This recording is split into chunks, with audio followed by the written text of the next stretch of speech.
Okay, so we're over here at, just dropping my stuff, over here at a Formby Duke bloom that's a blown centre, so her pollen centre, I'm just going to put my tools down here, her pollen centre's nice and exposed, and he's just going powdery now, so we can get some pollen into there. So what I would do here normally, I'm not going to cross with that Winky Whopper because it's just too late in the season, and we should have done seed pollination probably 4 or 5 weeks ago so that they had time to dry out and not get too wet and soggy. So seed heads at the moment are going a bit soggy, so I'm not going to cross it over with him. So normally what I would do is take the other corner of the brown paper bag and collect his pollen off as well, and take that over to Winky Whopper and do the same part with Winky that I'm doing here with the Formby. So what I'm going to do is open up my little bag. So when I actually moved over to here, we're sort of on the opposite end of the garden to where I collected, I just wrapped that all up in there. So all the pollen is down here in the bottom of the, excuse my gardening nails, all the pollen's down here in the bottom of that envelope. So I just sort of sealed him up so nothing could blow away, and I'm not going to lose that little bit of gold dust that I collected over there. So I'm going to open this up and you can see where all of that is down there.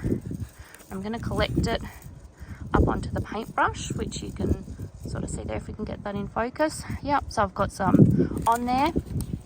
Tilt his little head up, and I'm just going to paint that in, trying to get it over. And sometimes you go inside because those seeds will develop all the way through, so just collect the pollen dust and pop it in him wherever you can see that there might be little bits there waiting to be pollinated. So you can use this to be open pollinated by the bees as well, and leave him and just know that you've put some on there and the bees will do their bit too and get some surprises. Or what I do when I'm actually trying to cross specific ones and want to know who the parents are, I wait till they're blooming or pre-blooming and I'll bag them over like I'm about to do in a second, so bees cannot get to it, so I know it's exclusively hand pollinated. So we do that like that. So he's had a good go.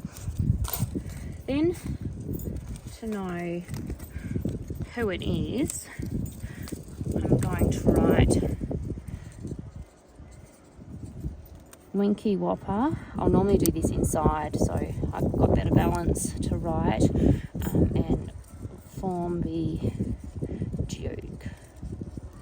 And I'll write on here Duke parent. So he's going to be the parent plant who I'm going to take the seeds from. So I'll pop his little ticket in there, and then I'm going to just pop, they'll just come out really loosely. You don't want to pull too hard and actually pull the little seeds that are going to grow in there out. Just pull some of these back petals off because it just helps the bud dry out a bit quicker. So I'll just make him a little bit thinner so he's got less moisture in there to dry out. So I just don't need to take too many, but I do. Seems nasty to destroy such a pretty bloom, but it's a good investment, I promise. And then we're just going to bag him over in an organza bag so he can still get sunlight and the air to dry him out. So we'll pop that over, tie it off, and we leave him to dry out until he's actually a tight bud, so we can actually see here. So we're going to wait until he's just a bit beyond this stage.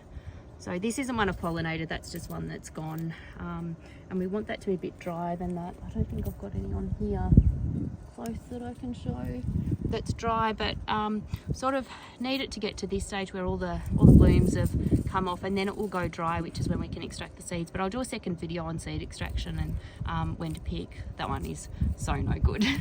So we don't want to wait that long. But we'll come back to him in maybe 2 weeks, and that'll be ready to take the seed off then. Yes, I'll come back and show the rest after.